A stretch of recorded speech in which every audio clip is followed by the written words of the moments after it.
The Supreme Court says Biden's eviction moratorium is illegal. The U.S. sets a deadline for an Afghanistan evacuation. And the FDA approves its first COVID vaccine. That and more on this week's headlines.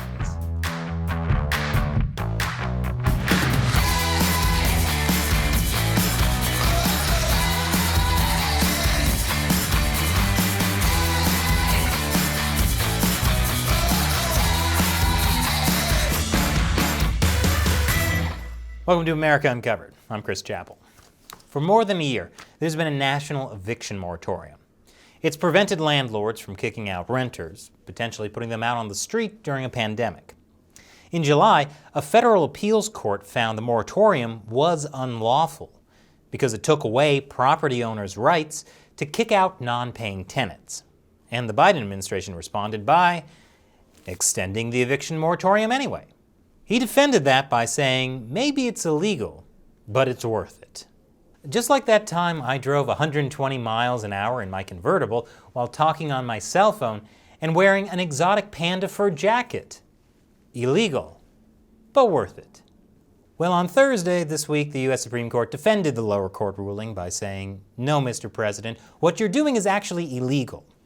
The Supreme Court wrote that since Congress has not passed a law to grant a federal eviction moratorium, the CDC was acting unlawfully, and our system does not permit agencies to act unlawfully even in the pursuit of desirable ends. Wait, so they're saying the government can't break the law? Crazy. CIA Director William Burns secretly met with the leader of the Taliban in Kabul on Monday. Why did he meet with the Taliban? We have no idea, it's the CIA. They didn't exactly hold a press conference. The Washington Post suggested the meeting could have been about the timeline to evacuate Americans and others from the region. But if we don't know why the CIA wanted to meet with the Taliban, we do know why the Taliban wanted to meet with the CIA. The Taliban leader wanted to give the Biden administration an edible arrangement as a thank you for giving them Afghanistan. After consulting with his national security team, President Joe Biden decided to stick with that August 31st deadline for withdrawing troops. This is despite it being unlikely that the U.S. will be able to complete its mission of evacuating Americans and others by that deadline, according to U.S. Representative Adam Schiff.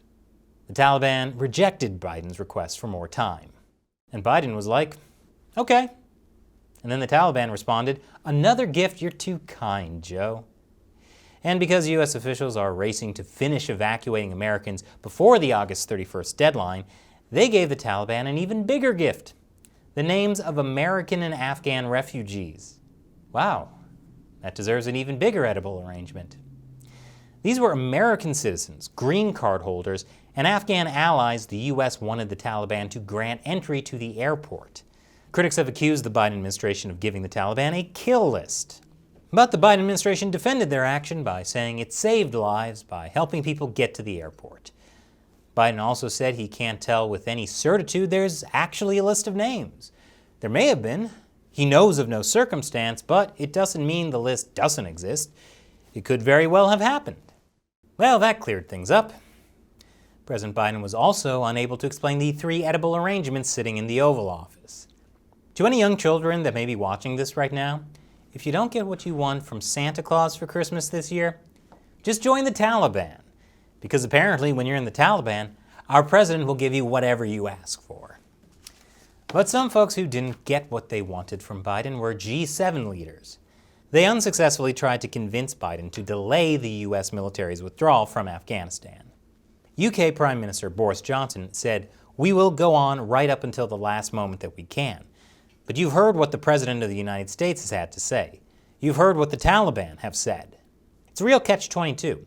Because in order to get Biden to give them what they want, which is defying the Taliban, those world leaders will have to join the Taliban. That August 31st deadline wasn't very realistic to begin with, and that was before 2 suicide attacks on Thursday near Kabul airport killed 13 U.S. troops, plus about 60 civilians. The bombings were carried out by the Islamic State group, also known as ISIS-K. Great. Besides COVID, we now also have new variants of ISIS. Reacting to the attacks, President Biden said, we will hunt you down and make you pay.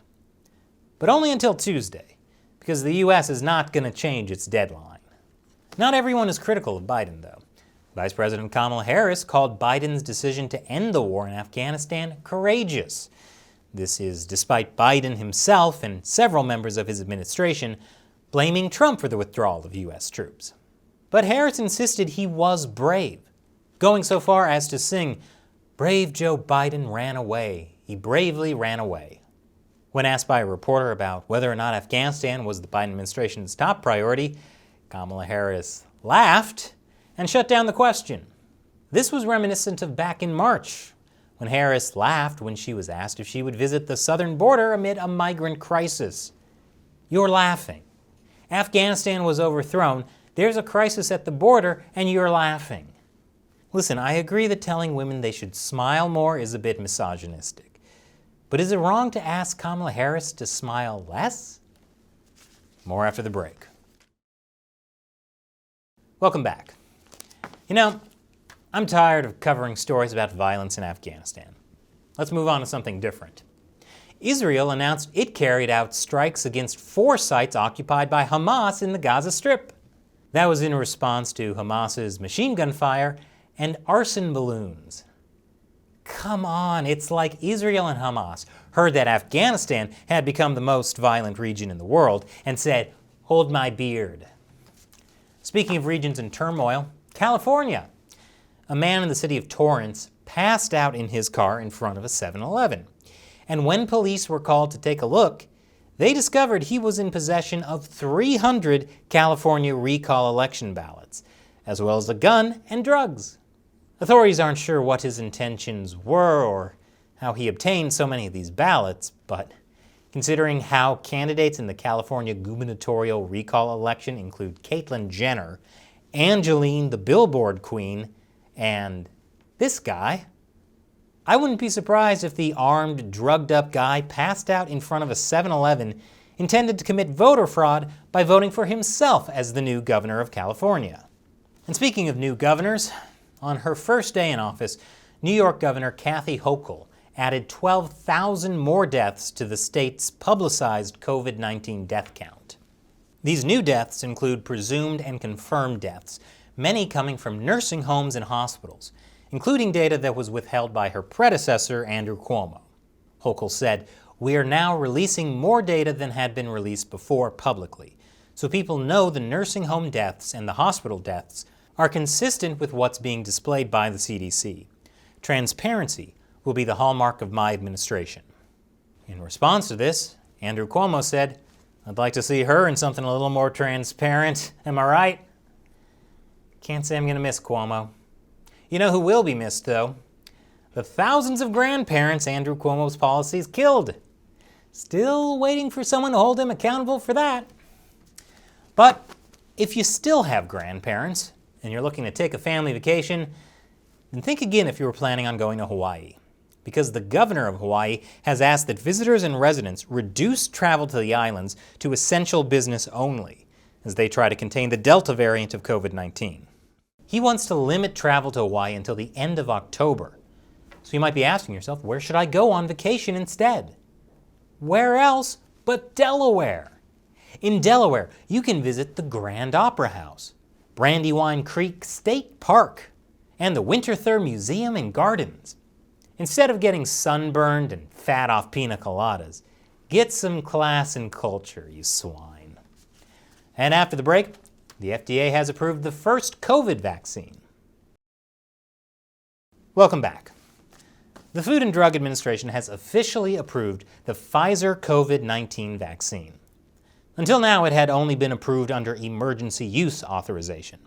Acting FDA Commissioner Janet Woodcock said, while millions of people have already safely received COVID-19 vaccines, we recognize that for some, the FDA approval of a vaccine may now instill additional confidence to get vaccinated.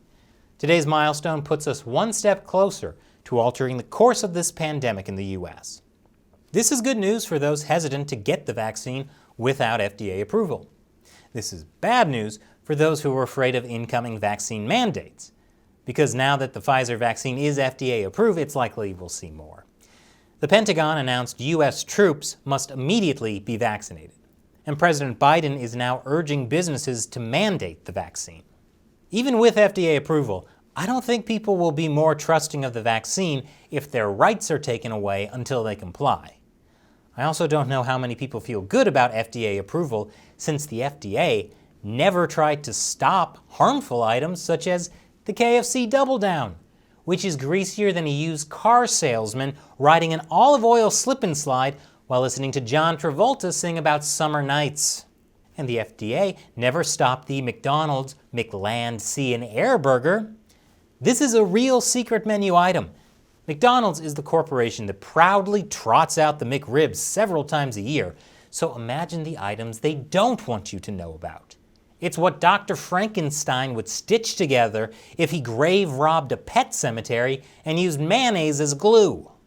One reason Biden and many others are hoping to get more people vaccinated is because Dr. Anthony Fauci said the U.S. could have the COVID pandemic under control and achieve a return to normality by next spring if the overwhelming majority of the population is vaccinated. Of course, we were told we'd have a return to normality last year after we flattened the curve. And then later last year, we were told we'd have a return to normality after we reached herd immunity. And then Biden told us we'd return to normality this July, once enough people were vaccinated. But that was before the Delta variant. And who knows what will happen with the Lambda variant and how that will move the goalposts once again. Some people are afraid we'll never return to normal.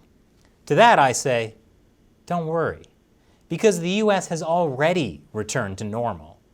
After all, New York has resumed its annual hot dog eating contest. OnlyFans announced it will continue to allow adult content on their site. And Lollapalooza was held in Chicago this summer. And the city's top doctor says there's no evidence it was a super spreader event. For COVID, not STDs. My point is, America is back, baby! While we may not know when the coronavirus pandemic will end, we also still don't officially know how it began. The intelligence community has given President Biden a confidential briefing on the origin of COVID-19. And the result is inconclusive.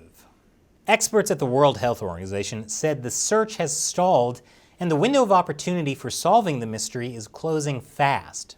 Well, maybe the intelligence community can at least brief Biden on another menace to public health they can do something about. The Cheesecake Factory's Monte Cristo sandwich.